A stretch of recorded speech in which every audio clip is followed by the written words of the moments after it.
Hi everyone, welcome to Chitra's kitchen and blog. ನಾನಿವತ್ತು ಹಾಗಲಕಾಯಿ ಗೊಜ್ಜು ಮಾಡ್ತಾ ಇದ್ದೀನಿ. ಬನ್ನಿ ಹೇಗೆ ಮಾಡೋದು ಅಂತ ನೋಡ್ಕೊಬರೋಣ. ಮೊದಲಿಗೆ ನಾನಿಲ್ಲಿ 1 ಕಪ್ನಷ್ಟು ತೆಂಗಿನ ತುರಿ, 1 ಈರುಳ್ಳಿ, ಜೀರಿಗೆ, ಹಾಗಲಕಾಯಿ, ಬೆಳ್ಳುಳ್ಳಿ ಇಷ್ಟನ್ನು ರೆಡಿ ಮಾಡಿ ಇಟ್ಕೊಂಡಿದ್ದೀನಿ. ಇವಾಗ ಒಂದು ಕಡಾಯಿಗೆ 1 ಟೀ ಸ್ಪೂನಷ್ಟು ಎಣ್ಣೆ ಹಾಕ್ಕೊಳ್ತಾ ಇದ್ದೀನಿ. ಮತ್ತು ಇದಕ್ಕೆ 1 ಕಪ್ನಷ್ಟು ತೆಂಗಿನ ತುರಿನ ಹಾಕಿ ಇದನ್ನ ಫ್ರೈ ಮಾಡ್ಕೋಬೇಕು.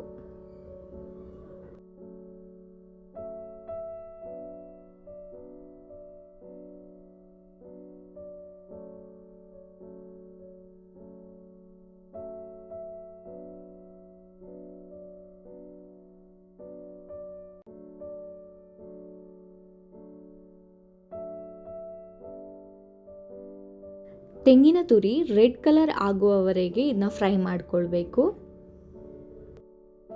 ಇವಾಗ ಇದಕ್ಕೆ ಬೆಳ್ಳುಳ್ಳಿ ಮತ್ತು ಜೀರಿಗೆ ಹಾಕಿ ಚೆನ್ನಾಗಿ ಫ್ರೈ ಮಾಡ್ಕೋಬೇಕು.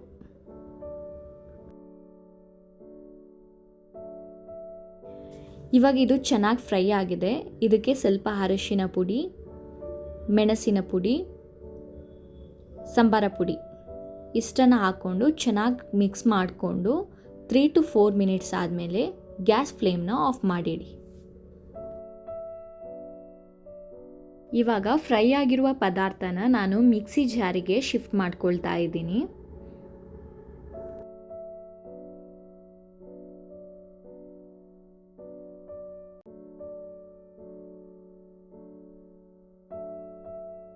ಮತ್ತು ಇದಕ್ಕೆ ಸ್ವಲ್ಪ ನೀರು ಮತ್ತು ಹುಣಸೆ ಹಣ್ಣು ಇಷ್ಟನ್ನು ಹಾಕಿ ಮಸಾಲೆನ ರೆಡಿ ಮಾಡಿ ಇಟ್ಕೊಳ್ಳೋಣ. ಮಸಾಲೆ ರೆಡಿಯಾಗಿದೆ. ಇವಾಗ ಒಂದು ಕಡಾಯಿಗೆ ನಾನು ಎಣ್ಣೆ ಹಾಕ್ಕೊಳ್ತಾ ಇದ್ದೀನಿ. ಈ ಎಣ್ಣೆ ಕಾದ್ಮೇಲೆ ಸಾಸಿವೆ ಹಾಕ್ಕೊಳ್ತಾ ಇದ್ದೀನಿ. ಸಾಸಿವೆ ಎಲ್ಲನೂ ಹೊಡಿಬೇಕು. ಇದೆಲ್ಲ ಹೊಡೆದಾದ್ಮೇಲೆ ಇದಕ್ಕೆ ಒಗ್ಗರಣೆ ಸೊಪ್ಪು, ಕರಿಬೇವಿನ ಸೊಪ್ಪು ಹಾಕ್ಕೊಳ್ತಾ ಇದ್ದೀನಿ.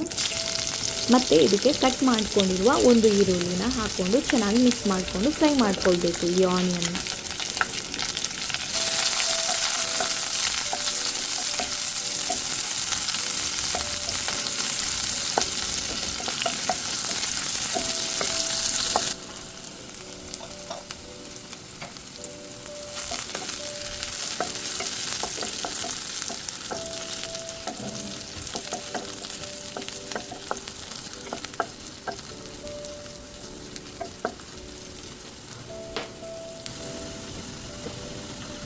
ಇವಾಗ ಆನಿಯನ್ ಚೆನ್ನಾಗಿ ಫ್ರೈ ಆಗಿದೆ.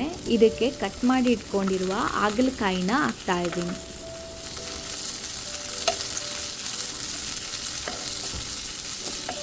ಮತ್ತು ಇದಕ್ಕೆ ರುಚಿಗೆ ತಕ್ಕಷ್ಟು ಉಪ್ಪು ಹಾಕ್ಕೊಳ್ತಾ ಇದ್ದೀನಿ. ಇದನ್ನು ಚೆನ್ನಾಗಿ ಮಿಕ್ಸ್ ಮಾಡಿ ಕಡಾಯಿ ಲಿಡ್ನ ಮುಚ್ಚಿಡಿ.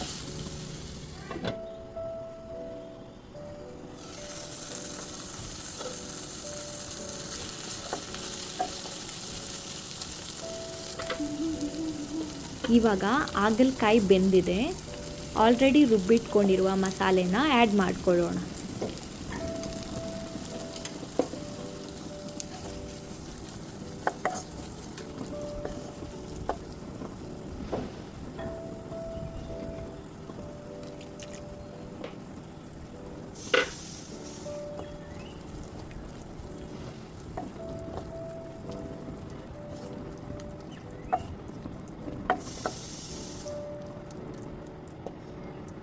ನಿಮಗೆ ಹಾಗಲಕಾಯಿ ಗೊಜ್ಜು ಯಾವ ಹದದಲ್ಲಿ ಬೇಕು ಅಷ್ಟು ನೀರು ಹಾಕ್ಕೊಂಡು ರೆಡಿ ಮಾಡ್ಕೊಳ್ಳಿ. ಹಾಗಲಕಾಯಿ ಗೊಜ್ಜುನ ನೀವು ಈ ರೀತಿ ಮಾಡೋದ್ರಿಂದ ಹಾಗಲಕಾಯಿ ಅಷ್ಟೊಂದು ಕೈ ಅನಿಸೋದಿಲ್ಲ. ಮಸಾಲೆ ಇವಾಗ ಚೆನ್ನಾಗಿ ಕುದ್ದಿದೆ.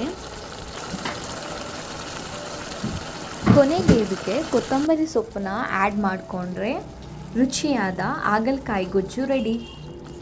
ಈ ವಿಡಿಯೋ ನಿಮಗೆ ಇಷ್ಟ ಆಯಿತು ಅಂತ ಹೇಳಿದ್ರೆ ಪ್ಲೀಸ್ ಲೈಕ್ ಮಾಡಿ, ಶೇರ್ ಮಾಡಿ, ಕಮೆಂಟ್ ಮಾಡಿ.